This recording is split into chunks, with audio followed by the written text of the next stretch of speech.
my dad would bring me out on stage to say prayers and just stuff with the audience. And I think people thought it was cute and novel to see his kid up there.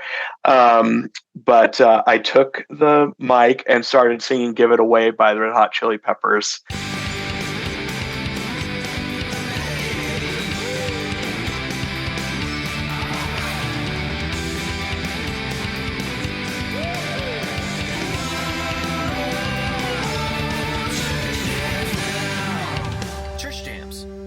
Welcome to Church Jams Now, the podcast where three former youth group kids and current music nerds deep dive into Christian music from the 90s and 2000s, and occasionally earlier.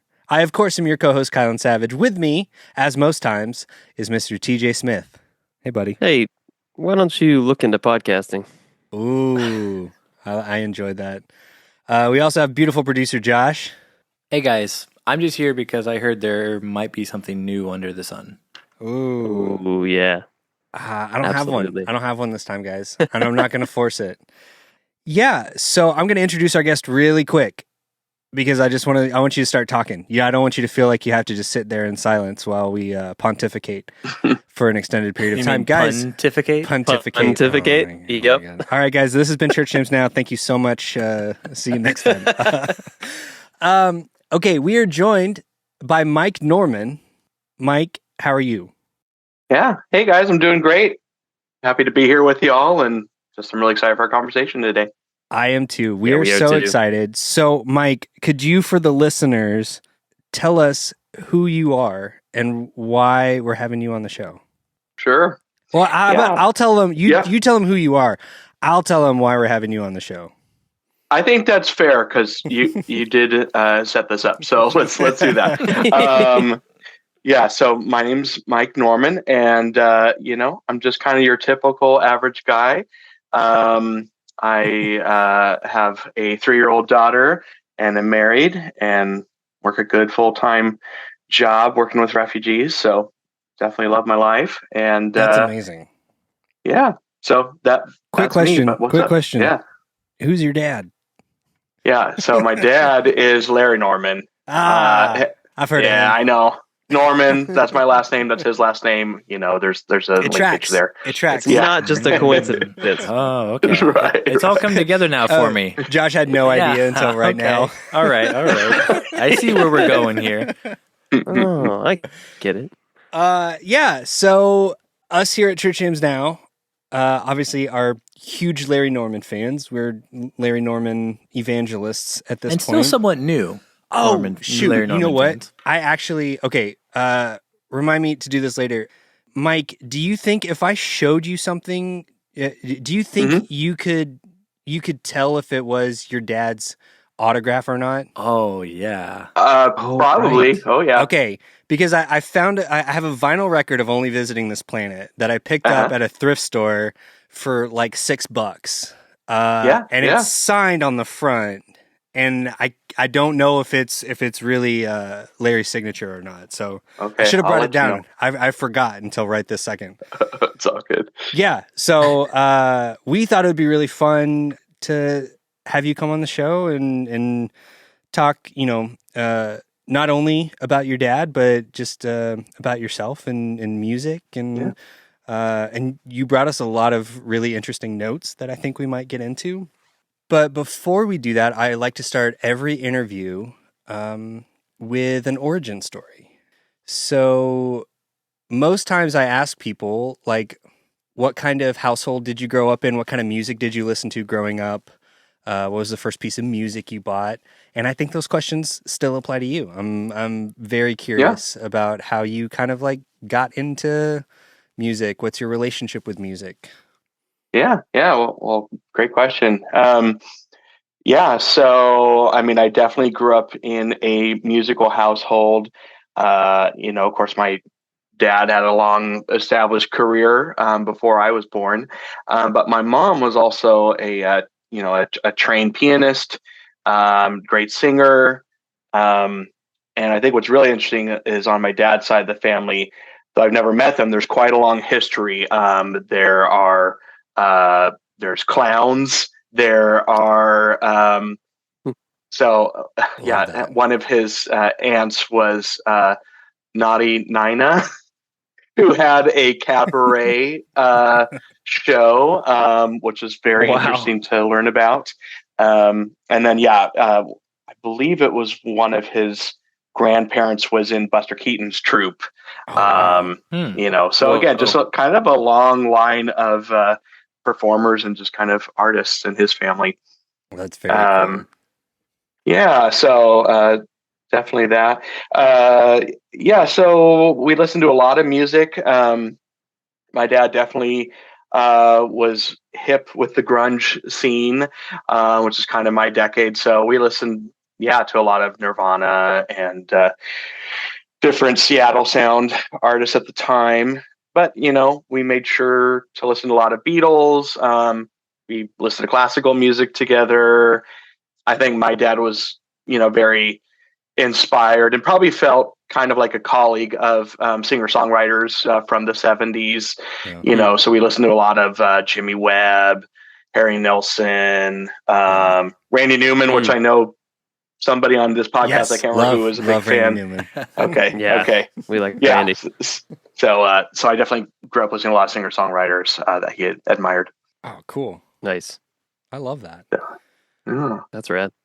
What am I missing? Oh, I do want to ask though. You mentioned the Beatles, obviously, and that was one of the things that we talked about on the Only Visiting This Planet, because he recorded at George Martin's studio for that one, right? What was his kind of relationship with the Beatles, or how did that like come about of recording there, and like did he get to know George a little bit? It's a great question. So I never got to, I never got a clear answer. Or really got to ask him about George and whether he knew him or not. I know that he, and I think I put it in the notes too, he moved to England in the early 70s, 72, 73, something like that. He was there about a year or two. But as far as did he know any of the Beatles, which you didn't ask, so he was also on Capitol Records for his first album.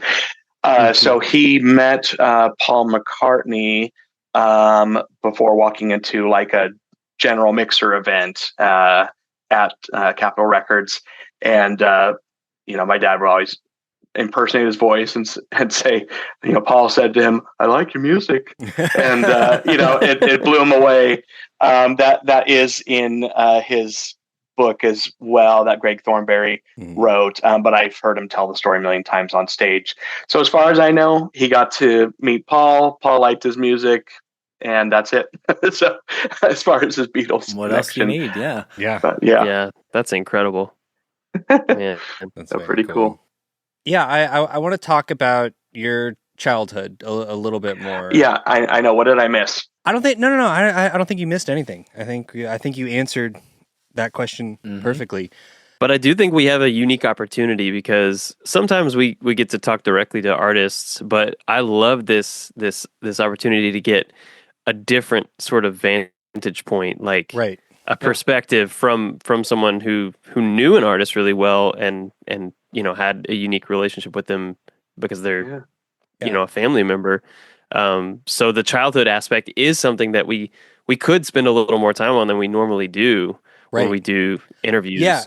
Because you probably got a really unique take on that whole experience. Like I'm genuinely curious, like what's your recollection of your perspective on your dad's career when you were a child? Like where and give us some context to like where was he at musically, and like what kind of venues and stuff was he performing? Like what was he doing around the time that you start to like remember?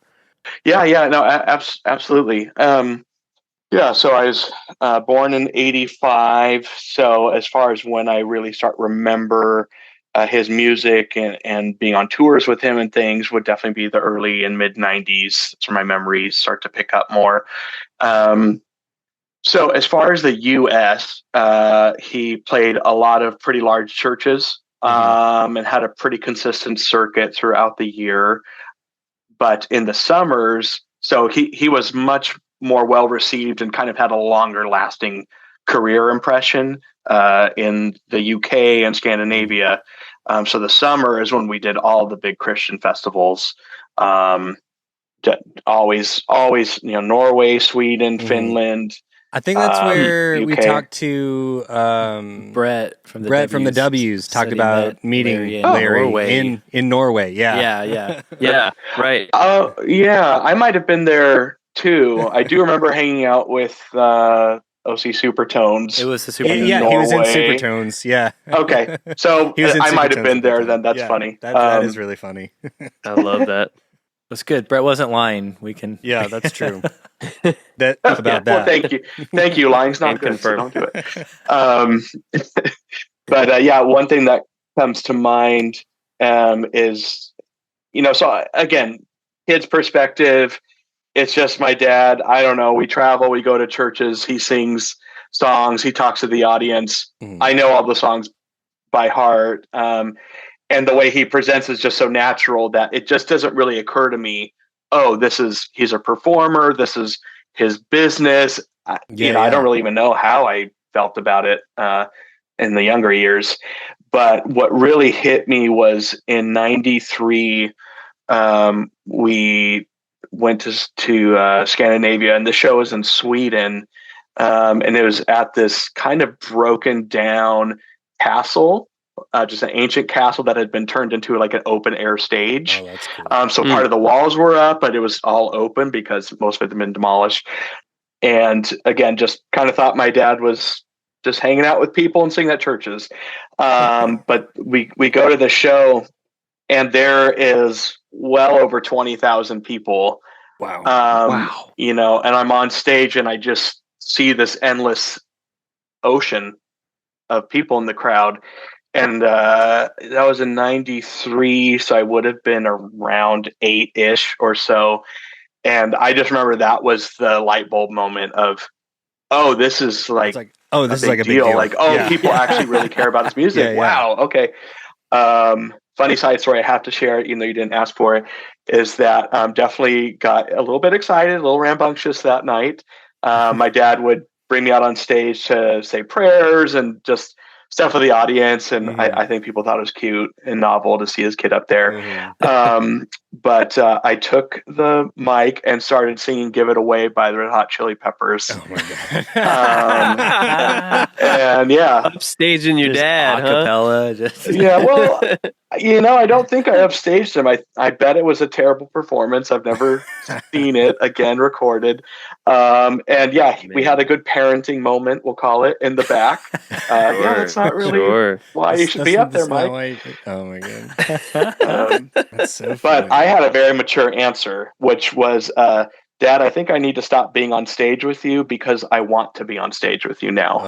And so I realized that there was some pride creeping in, and I wasn't on stage with him again until I was about 17 or 18. So about 10 years. And you were 8 when you came to that conclusion? That's incredible. Dude, most artists never figure that out, and they just go through their whole lives tripping on their own ego. You figured it out at 8, Mike. Impressive. That is very impressive.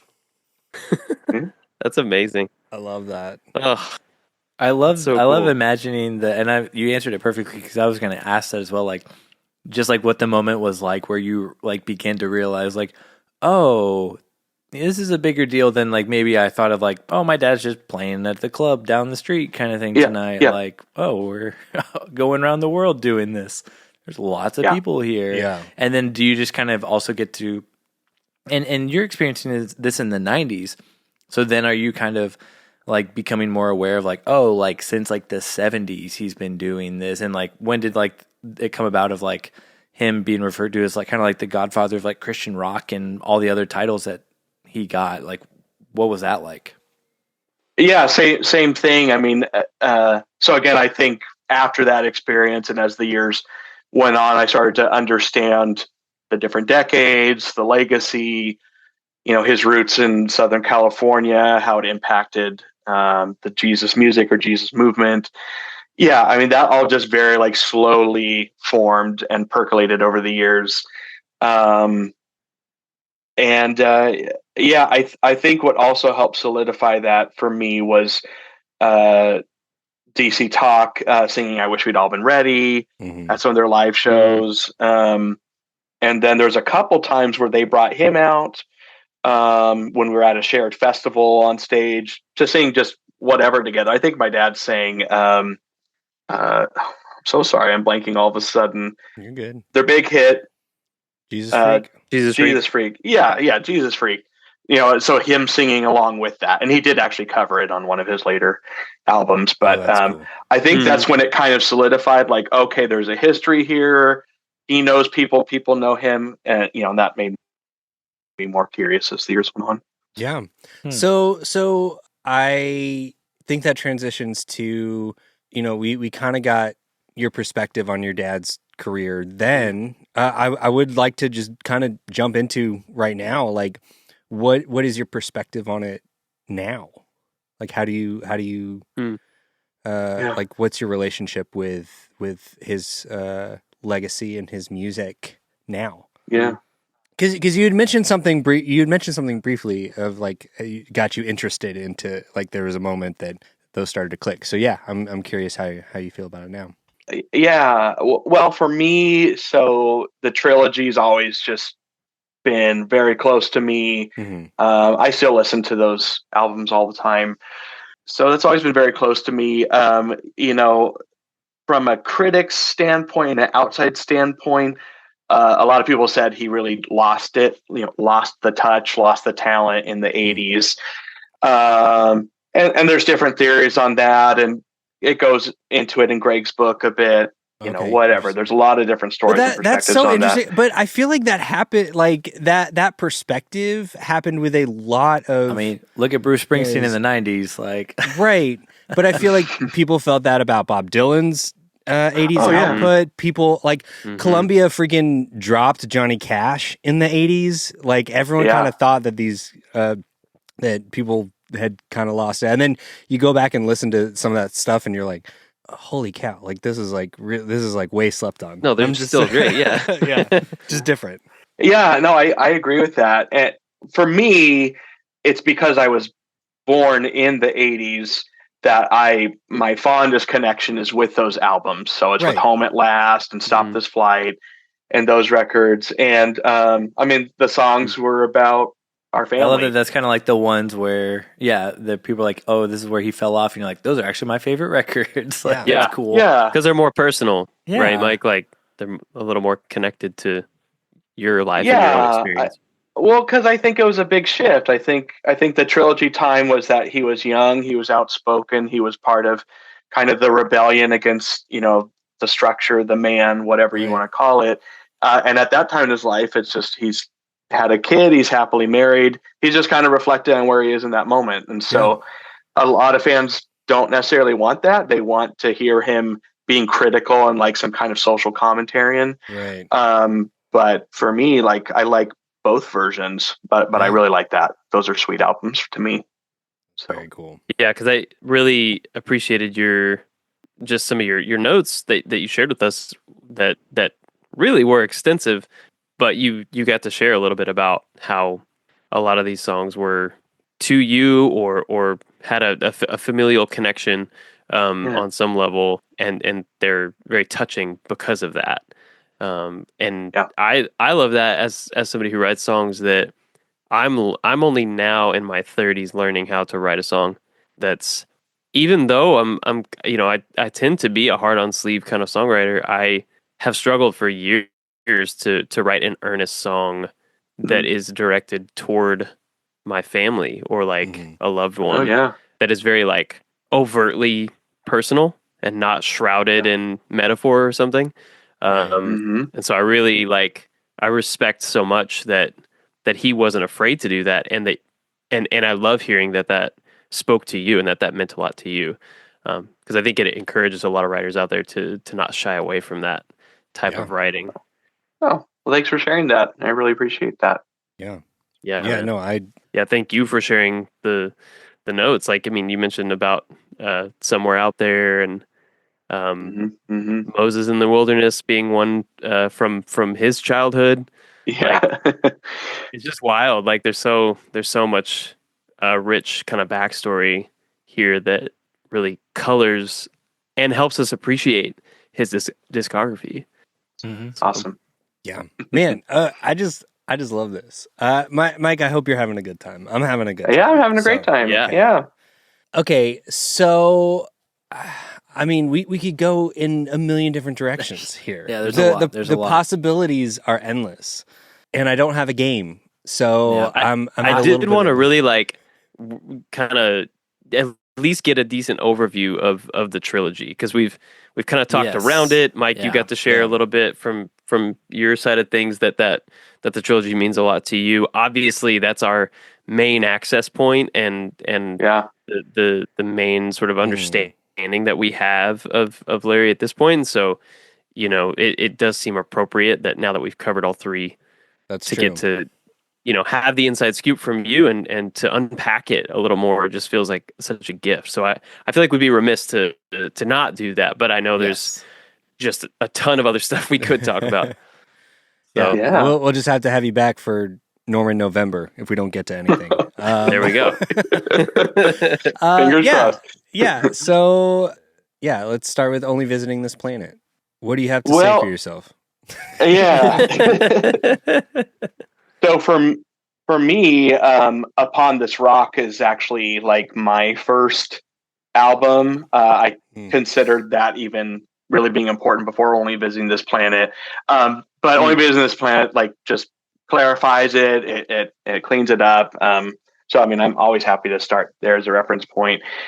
I think the Why Don't You Look Into Jesus song, and I know I share a little background, and I'll share it now too, but I think that kind of not only encapsulates the record, but it encapsulates him in that period in time, because he was my dad, when he was in high school, he would in the lunchroom, he'd stand on top of the table and preach sermons. I mean, he was just so passionate about the gospel and spreading the good news. And so the title, Why Don't You Look Into Jesus? It's it's kind, but it's also abrasive. It's almost like a challenge, like poking someone in the chest, like, come on, think about it. This is serious stuff, and so he was all business when it came to the gospel. And but the mix of it is that he was also pretty tormented as a kid. I know I shared that in the notes, but he was beat up by bullies. He was called gay or fag or queer or what have you, and he also lived in a mixed race neighborhood, but his family was the only white family. So he was actually beat up by African-American kids for being white in this neighborhood. So just interesting. Like he really was pretty kind of tormented. And I think he probably felt that martyrdom kind of spirit and self-image. Yeah. And so I think he thought he was like really fighting for something and trying to give people a path. And so in that song, Why Don't You Look Into Jesus, he's talking about sipping whiskey from a paper cup. And that's a personal story where his high school band People, they opened up on a shared bill for a festival in San Francisco with Janis Joplin and Hendrix and a couple other huge artists. And can I stop you there, Mike? Go ahead. The rest of the story is incredible. I want you to tell the rest of it. But oh my God, can you imagine high school band? Kylan, high school band around the Truth About Movie opening Stars, for Joplin and like Hendrix? I mean, that's absurd. Yeah, just bananas. Yeah, I had to call that out. He was just he was just in the middle of it, of all of that. Yeah, right. Well, that was the thing. I gotta just say, like, really quick, Mike. Yeah. Like all the notes you sent me, it was just like all the people that are brought up, and I'm just like, well. Okay, that's interesting. Okay, no, that's interesting.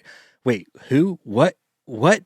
How? Why? And it just keeps going. It never stops. It's wild. Yes, I know. So true. And there's very strange connections I didn't share too. And if they come up, they come up. But I believe it. Yeah, very connected. But continue. So they're opening for Janis. Oh yeah.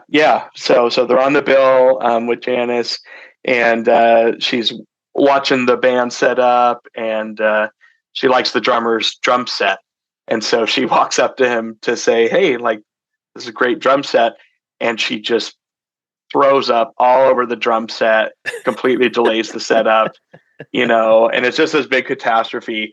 But that moment, and I'm bringing this back full circle, my dad felt tormented. He saw how tormented she probably was, and I think that's where his heart and connection was, hey, I'm going to write this song for Janice, because she deserves to be loved and seen, and she deserves good news like Jesus, Yeah. So I think that really was like his motivator.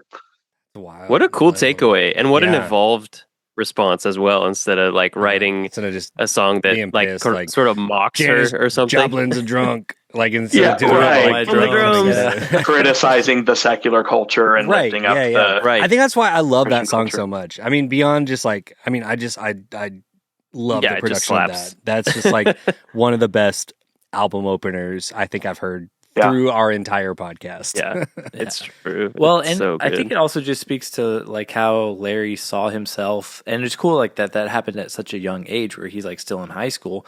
But then like as he continues on through like what we've seen in the trilogy records of like, because he does like kind of name drop and like reference other people, but like he kind of sees himself as like an equal and as like a compatriot with them. Like they're not like mission statements, but he's like, we're in this together, and like it obviously like is cool to be like, hey, like I'm kind of in this crowd too of like these great, huge, influential musicians. But yeah, it's not like, oh, I'm like just reaching them or anything. It's just like, no, we're just in this together, and like, hey, I can share something with you as like a friend in the industry instead of you and you guys can go wherever you want to go in a second, but you summarized the tension of kind of his life and his career just in what you were getting to. Was my dad actually never wanted Christians to listen to his music. Right. That was not the point. Well, it's clear that he's this character that hangs out in the margins. He's an outlier. He's a prophet. He's on purpose, intentionally, trying to like pull everybody together. And that is a position that creates tension, like inherently. Yeah, I think that was one of my big takeaways from listening to the trilogy was, we so often like, especially by the time the 90s and 2000s rolled around, a lot of the music that we covered does feel like, especially like the more like overtly Christian music that we cover feels really insular, right? Like that is something that really, I think, kind of started to solidify around that time into, where it is now with the only Christian artists anyone knows are like worship bands. Yeah. And so it was really refreshing to hear kind of that prophet kind of out in the wilderness perspective. Yeah. That he's kind of out on his own, but trying to bring people in and call people in to a place that he sort of sees and understands and wants to share. Which was, at that time, I can't imagine the bravery and reject, like the bravery it took and the rejection he probably faced like over and over again. And yet, like he was still really passionate and really consistent. Like, I mean, just from his discography, it seems like he was very, very focused and had like an endurance about him. Which is just really admirable as an artist. And I think from a songwriting perspective, like okay with just being a person. Yeah. Mm-hmm. Yeah. Yeah. That was something that also like really stuck out to me. Like super down to earth, like very human, very approachable, and he wasn't afraid to wear his heart on his sleeve in the midst of it all. So like he could be vulnerable in a way that was actually really refreshing and didn't scare people away, as opposed to, like a fire and brimstone preacher that is going to scare you into looking into Jesus. And I think Only Visiting This Planet is like a great sort of example of everything that we're describing about him. He synthesized it well on that record and kind of continued that narrative into the rest of it. Hey guys, I have a question for you. Ooh, what's up? Are y'all aware? I don't know if we've actually ever talked about this, but are y'all aware? And okay, I'm going to highlight a record from our favorite sponsor ever, CollideRecords.com. They have an album on vinyl for sale that I'm super excited about that doesn't really fit the demographic of our show. But you know what? We're all multifaceted cinnamon rolls of men, correct? We are. Yes, Can we confirm. are. Have we ever talked about how much I freaking love Randy Newman? Yes, I have had conversations with you about Randy good. Newman. Josh, did you know that I love I don't Randy know. Newman? I actually don't know. I also really love Randy. I love Randy Newman. And there is a double, like, beautiful sea blue. Has he done anything that I'm aware of, Kylan? Is there? Am I familiar with his work? Short People? Doesn't ring a bell. Yep, Short People. Yep. They got, I'm sure the that one Josh knows. you love Short People. He's got a best of vinyl. I don't know. Do you guys like best of albums? Do you guys like greatest hits? It depends on the curation. That's a great answer, TJ. So I was looking at the track list of this best of Randy Newman. They have for sale at Collide Records. One, the vinyl looks beautiful, and the songs that they picked are really, really, really good. Obviously, they've got "You've Got a Friend in Me." I don't know that one, but it's an obscure. It's from a it's like it's a deep cut. It's a Newman deep cut. All right, I'll check it out. I'll check classic, Don't worry about it, Josh. Classic Newman deep cut. He's also got Rednecks on there, which I love. Mama Told Me Not to Come. There's a live version of Feels Like Home, which is really cool. Nice. And I'm very excited to get that record. It just, like so much of our show, right, is focused on Christian music from the 90s and 2000s. And there's a huge selection of that on Collide Records. But I just kind of wanted to highlight like some of the other stuff. That's like not there's all, folks. Yeah. There's more. Yeah. If you're at all interested in Randy Newman, or if you just know him because of You've Got a Friend in Me or Short People, his discography, like he's an incredible songwriter, and you should definitely check out this album. I think it's curated very well. The packaging looks great. And if you want to get that or anything else at colliderecords.com, if you type in our promo code, our very own promo code, Church Jams Now, at checkout, guess what? What? You'll get 20% off. I tried to think of something funny, but I couldn't. You'll get 20% off your purchase of anything at colliderecords.com. Wow. And hey, guys. Hey. What? You've got a friend in me. I knew it. It was like, Thanks, you'll get buddy. 20% off and a friend in us. And a friend in me. To Infinity and Randy Newman. What is that from? We said it earlier. An obscure film That's cool. that you've never I like seen. that. Yeah, Thank To you. Infinity. Fully Should original. we use that as a new tagline for the show? Sign up. Yeah. Church Jams Now, To Infinity. To Infinity. And what did you say? And Randy Newman. And Randy Newman. Yeah. I think we can All right. workshop that. Yeah. Yeah. Back to Randy Newman Jams Now. I was going to ask, just like, I mean, on their show, we talked to a lot of artists, and I like to know if artists have favorite songs on their records, but it's like, I understand if you don't because you wrote all these songs. But as like the son of an artist, I don't know what your connection is like for those, but as like, what are some of the songs, like, at least we can start with Only Visiting. Let's start with Only that Visiting. stick out to you that you're like, do you have that relationship where they're kind of like obviously they're all probably special to you in certain ways, but are there certain ones that like, you're like, oh yeah, this is my favorite for this reason. This is maybe one of my favorite in this area. Yeah, no, it's a good question. And, I don't really know what his favorite songs necessarily were on different records. And I think, of course, he had different reasons for liking different songs. I know that he's very proud of the Great American Novel. And he should be. It's masterful songwriting. We agree. Gosh, it's powerful. Maybe after the recording, I can share a story with you guys about that. But anyway, so I know he, admires the craft of that. I think Why Should the Devil Have All the Good Music was just so fun for him. And you feel the joy and the fun in it. But he grew up in Pentecostal churches, and he just loved Black gospel music, and he hated that it was vilified, and he really felt like white people were stealing it from like Little Richard and Chubby Checker and Fats Domino and all those folks. So that was him just saying like, no, like all music is God's music, and look how fun the song is. Like, let's just celebrate it. It's so fun. Stuff like that really sticks out for sure. Yeah. What about for you personally? Like what do you think are some standouts on that album? Things you really love and why?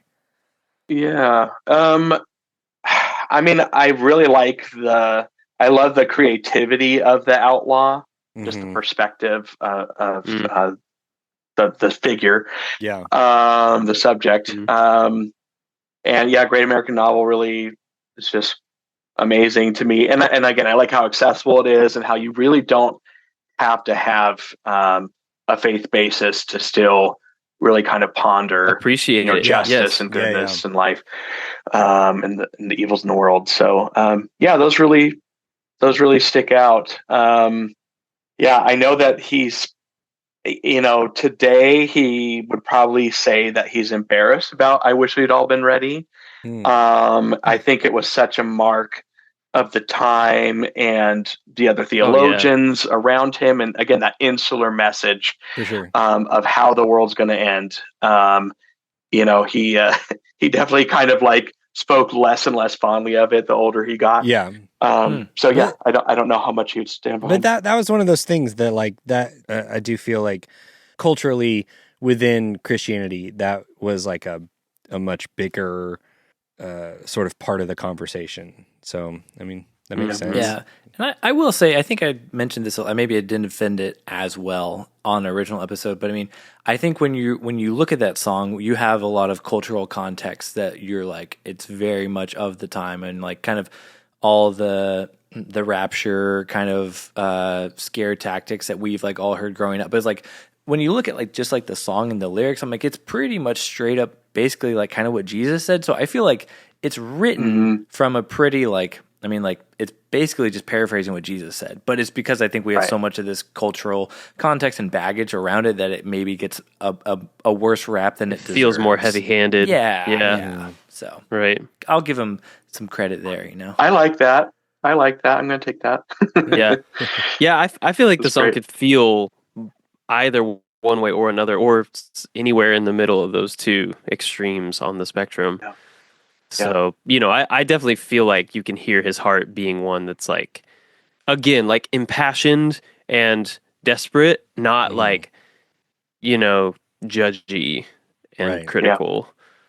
I think a lot of it has to do with his vocal performance, like his hard on sleeve style of singing and delivery that matches his writing in a way that makes it feel like it has a sense of urgency and passion and not, like judginess, I guess. But 100%. Josh, you had something?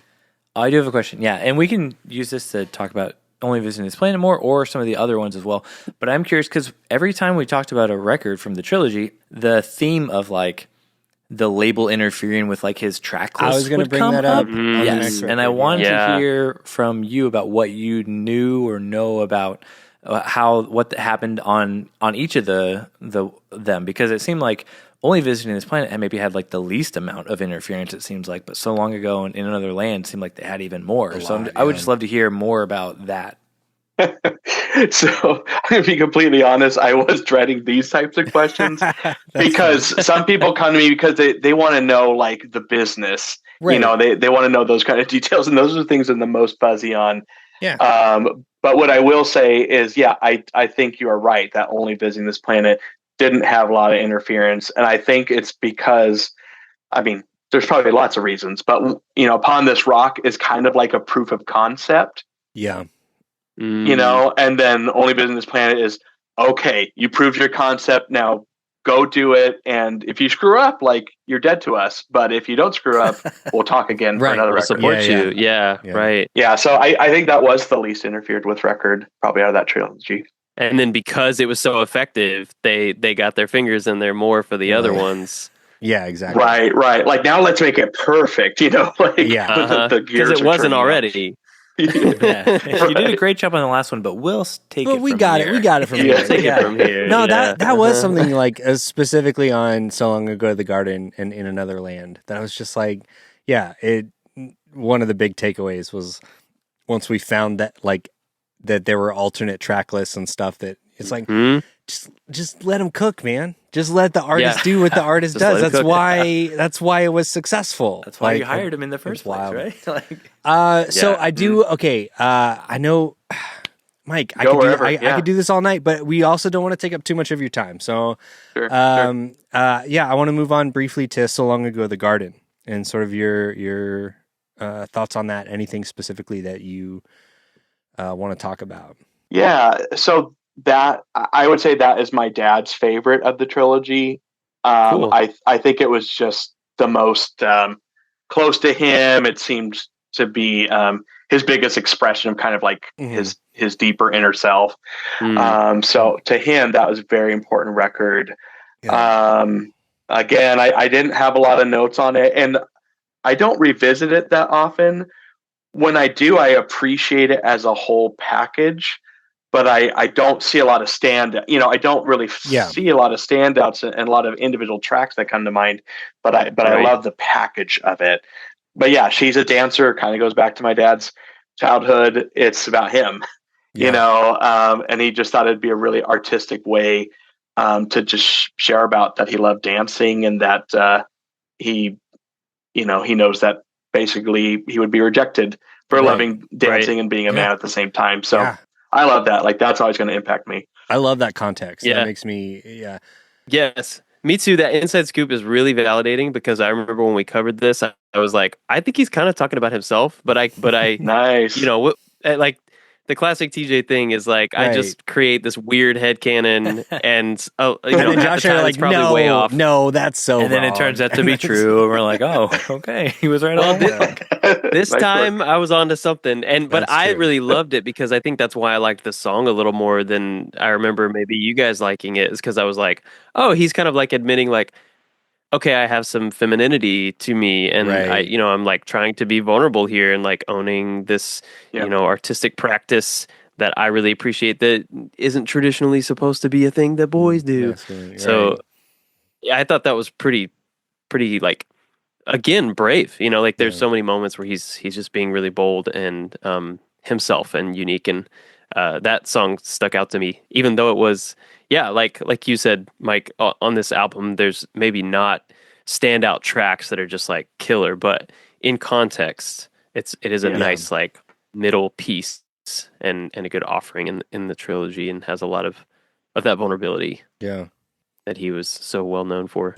So like, fun fact, because I think on our episode, TJ, I think you and I ended up flopping it.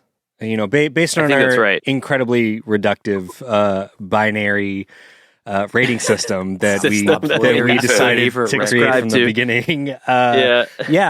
But I have gone back and listened to it, and I do feel similarly. Like, there's nothing that like stands out the way like I Am the 6 o'clock News or Why Should the Devil Have All the Good Music. But as a whole, like I do enjoy it. Mm-hmm. Yeah. So let's jump into In Another Land. For me, I'm going to pull a Josh really quick. And show my physical media. But that's not the one with the signature, though. No, it's not the one with the signature, and this one cracked. I had it, it was totally fine, and it fell, and it cracked, so I can't actually listen to it, and I'm very upset about it. Bummer. Yeah. Yeah. Oh, no, that's a big bite. No, that's I can't listen to it. Hungry. I can basically listen after One Way. I'm fine. But before that... That's nice. So, Mike, talk to us about this one. Yeah. To me, In Another Land is just my favorite kind of... It's not a party record, but for me, I listen to it for fun. Yeah. When I don't want to just kind of like dig into, what was this really about, or what part of him is he sharing here? It's just, this is just a fun rock album. So that's how I've always approached it. UFO like stands out just again for being weird and cool. Yep. And of course context of space race and just aliens are real, man, and beam me up, take me away. Blew my mind. I think we talked about it on that episode because I had just recorded my other podcast that I have in defense of Kesha. We had TJ on, and we picked a Kesha song called Spaceship. And our whole thing on that episode was like, this is so cool. She's talking about like death and God and spirituality and in regards to like spaceships, like that's crazy. I've never heard that before. And then we covered this album like the next week, and I was like, oh yeah, no, of course Larry Norman did this like like 40 years before. I love that. Yeah. So yeah, no, but it's a great song. Yeah. And I love like thinking about it in that time. It's very much of its era. And feels especially fresh when you think about it that way. Which is pretty cool. Yeah. For sure. Sun Began to Rain, just I love it. Because, again, my dad was so eclectic in his music collection, his book collection, and a voracious reader. I mean, he owned thousands of books, and I'm not exaggerating. Wow. And we just, sometimes we go to the theater and see 6 movies in a day, just the first showing all the way to the latest showing, and then walk out and like, let's talk about all of them, That's amazing. So he just was such a consumer of creativity. So when I hear things like The Sun Began to Rain, it's just like, that's awesome. He's just honoring the genre that inspires him, but is not really a part of kind of his audience or anything. And go for it, Dad. That's great. So stuff like that really makes me smile. Yeah. So specifically bringing up The Sun Begins to Rain makes me want to talk about something else you brought up in your notes. Something that I talked about in our episode was when I saw in the liner notes, Dudley freaking Moore is on the record, and my brain still can't really comprehend it. That is a true thing that I experienced. But I know you talked about Dudley a little bit in your notes. So do you have? Is there? There's one really fun story that I thought it would be fun to talk about if you want to, if you'd like to. Sure. Yeah. I'm up for any of it. Yeah. So I mean, I don't recall ever talking about the story, like how did you meet Dudley? But what I do know is that I think he met him around the filming of the original Bedazzled, which then later was a Brendan Fraser, Elizabeth Hurley remake. But yeah, I think that's around the time he met him. So he knew Peter Cook, who also was his comedy partner, and Dudley from that time. And again, I can only assume that this was probably in around 73 or so when he was working on So Long Ago the Garden, living there.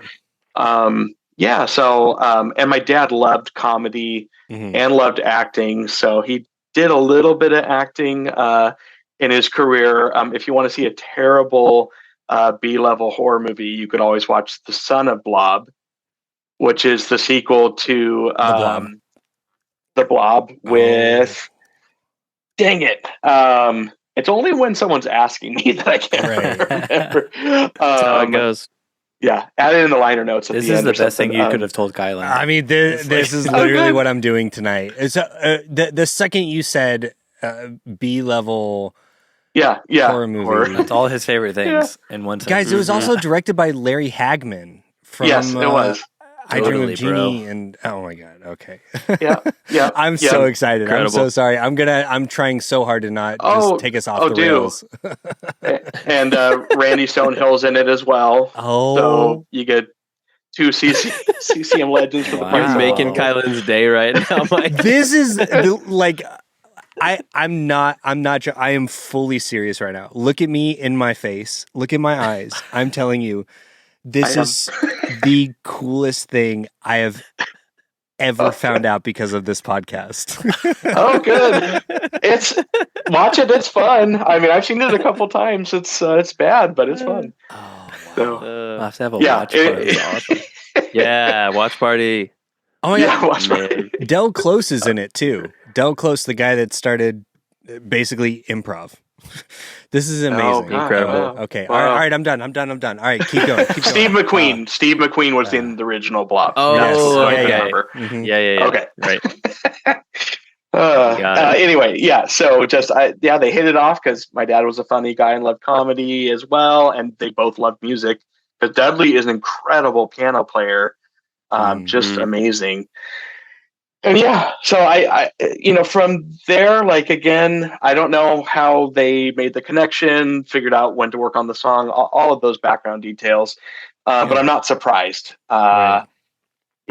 and so yeah, it seems to me too, yeah. like Larry was like a very charming person, and I'm curious. And if you don't want to answer this is fine. I'm not trying to like get a I'm an scoop open book. or do typical Josh Olson gotcha journalism, but like what was your dad at this time? Like what was your Poor Josh. dad's relationship to like alcohol and stuff at this time? Yeah. Was he like a teetotaler, or was he like just like?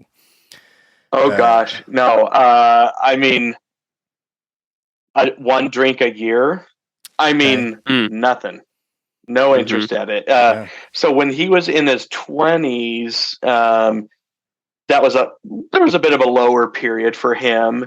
It might have been connected somewhat to career, but also relationships not working out, and all those things. And he told me that like he tried to get drunk a couple times. He tried weed a couple times. I mean, he really was like soul searching, right? As we often do in our early 20s. And in the end, he just thought like, this isn't interesting. Doesn't do anything for me. So, okay, cool. Yeah, no, But then the fact that he like tried to engage with those things and then they didn't do anything for him, not only gave him the experience to be able to relate to other people that were kind of like imbibing regularly or whatever, without there being a stigma, right? Yeah. And two, it also helped him understand their perspective and help like speak into their lives on a level that didn't feel patronizing, but could help point them to what he had found that was an alternative to that, right? Yeah. Like I just think that's really cool that that he wasn't afraid to maybe dabble with that stuff and then use that as a part of his own story and his the way that he connected with other people. Yeah, that's pretty cool. That is very cool, guys. I'm sorry. Okay. I also. No, go ahead. I'm still just what and I'm just looking at the Son of still Blob. tripping on the blob. Yeah, no, I'm done. I'm gonna just stop Stay talking focused, for a while. Kylan, I'm trying. It's so hard. It's so hard. I don't care. Yeah, this is some classic CJN movie hijacking. Welcome to Movie Jams Now. Yeah, Mike, I was gonna say I really appreciated your note about "I Am a Servant" because I remembered having a hard time with that song when we covered it. Because I was reading it as a conversation between him and God, and I was like, well, this is really like sad and mean. And so having the context that it's not about serving God is like pretty great. It redeems the song entirely for me because I think we've all had that relationship, whether it's with a parent or an authority figure of some kind or whatever, that where we feel kind of under their boot heel, and it even could be in our heads, or it could be real, or it could be a combination of the two. But I mean, I would love to hand it over to you, let you explain further for the listeners because they don't have the notes in front of me. But I wanted to go ahead and say I really appreciated you sharing that because it helps me really like get closer to the song and appreciate it in a way that I wasn't able to do beforehand. So thank you. Yeah, no, that's great to hear. Yeah, right. So I am a servant. Just if you listen to it, it sounds like the Christian talking about his faith relationship with God and but it does have that kind of abusive tone. Like, wow, like it seems really oppressive and painful to be a servant to this God. I think the good thing about it is a lot of people that have a relationship with God feel that way anyway, and they struggle with that. And so that might not help their relationship with God heal, but it might also bring some clarity and help them feel connected to someone who has a similar relationship. So, and full circle is that it did affect the way he saw who God was. So he, as an artist, he wrote it about his dad, but he is actually talking about his relationship with God at the same time because he didn't have a healthy view of what that should look like. My dad really had a hard relationship with his dad, and shared many stories with me. Just his dad did seem at least from Larry's perspective, he did seem pretty oppressive. He seemed to kind of trick and manipulate him into doing things, and then would just kind of coldly, almost gaslight in a way, like, "Hey, it's too bad that you're hurt by that, because that's your perspective, not mine." I mean, he seemed a bit cruel to my dad, I'd say. Wow. And I've thought about it a lot over the years, and there's research on the children and grandchildren of alcoholics, and his dad's dad was the town drunk. And so I don't know, there's a whole lot of layers to that. But in the end, yeah, I think that really represents that oppressive, under the boot feeling that he had with his dad. Yeah, so it's a very honest song. That sort of feeling that he needs to like earn his approval and love through service. Like it unlocked the song for me, and yeah, it's just thank you for sharing that, because yeah, good. I do think it's a really powerful song on that level, and on the layer of like understanding God in a way that resembles a relationship you might have with a parent on earth. Yeah. That dynamic being very real for a lot of people kind of gives it a new light. So that was really cool. Yeah. And I loved, I gotta say overall, like I loved In Another Land. It was a really fun sort of close to the trilogy. So that's why I was so excited blast to put your face on our artwork for that episode. Yeah, baby. I was honored. Okay, Mike, we definitely don't want to take up too much of your time, and there's so many other things we could talk about. Yeah. So I know we're basically coming up on our time together. So is there anything else specifically you want to talk about? I will say we'll probably have you on again at some point, because we haven't even scratched the surface of 75% of the things we want to talk about. But if if there's anything else specifically you want to talk about in relation to Larry's music or anything, really. Gosh, it's a great question, and it's a big question. It is a big question. The way to end on the biggest question. I know. Well, that's why I had to preface Think of it as with a teaser. That's why I wanted to preface it with like you're definitely invited back on the show. This is not like your last. It's like the last thing you have to say on Church Names Now about Larry Norman. Like final words. You'll have more opportunities. So don't. I'm trying to relieve the pressure a little bit. Yeah. Oh, sure. No. Just it's been wonderful. Please have me back if you can, or we don't have to record if you ever want to just chat. We're awesome. Because I really like you guys and had a lot of fun. I definitely encourage listeners to keep just checking out his music and maybe check out some things outside of the trilogy.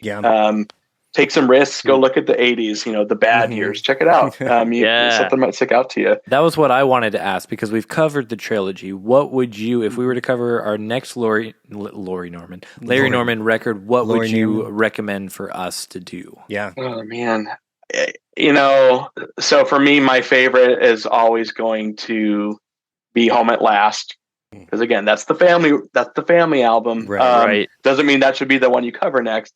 If you want to, you could try something new under the sun as your next album. It's still pretty critically hailed. There's a lot of deep writing on it, and it's a tone and genre shift for him too. Cool. So I mean, might want to think about that one. Okay, that'd be a good one. Yeah, all right, it'd be fun. Awesome. Well, I love that. Great. Yeah, can't think of anything else I should cover now. I'd love to keep talking too. I know. I don't know where else to go. Yeah, no, I mean we have a million places, but we don't want to take away time from your family to talk to just like three random dudes on the internet, internet guys. But yeah, that's what I'm saying. We'll dig into it more next time when we have you back on. Yeah, sure. I don't really have the power to make that happen on my own, except by exerting this social pressure on Josh and TJ. So you're definitely coming back at some point. Yes. Woo. Yeah. Josh, TJ, do we have anything else? Should we wrap this up? We good? I think that's it. It's been beautiful great. producer. Great. Okay. I love everything that you shared in the notes, and then just getting to hang out and get some more background and context on Larry. Yeah. Yeah, man, it was a real treat. We appreciate all the inside scoops and your very, very valuable and unique perspective. So thank you for sharing that with us. I will say for listeners, if you haven't listened to our Larry Norman episodes, go back in our catalog and listen to the trilogy episodes. I should have said that up top. Like maybe do that to get a little bit of context if you haven't before this episode. But you know what? You just live your life. Do it however you want. If you enjoyed this nonsense, we have more like it at Patreon at patreon.com/churchjamesnowpodcast. And of course, from all of us here at the CJN crew, may all your favorite bands stay together. And peace out, Monfrères. Thanks, Mike.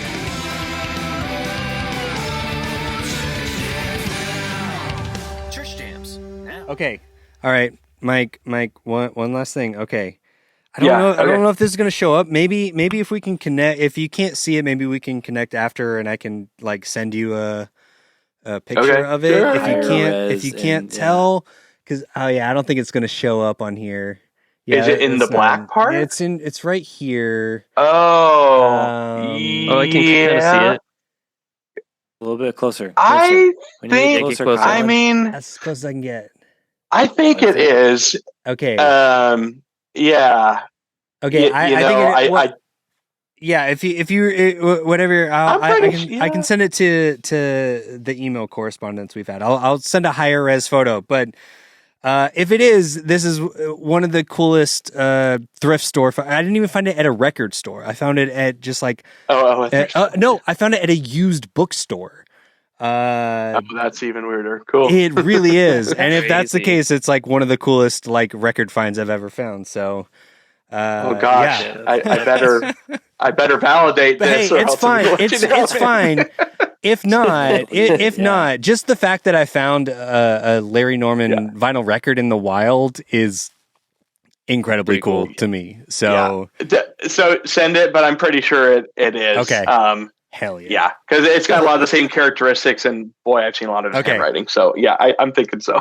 That's awesome.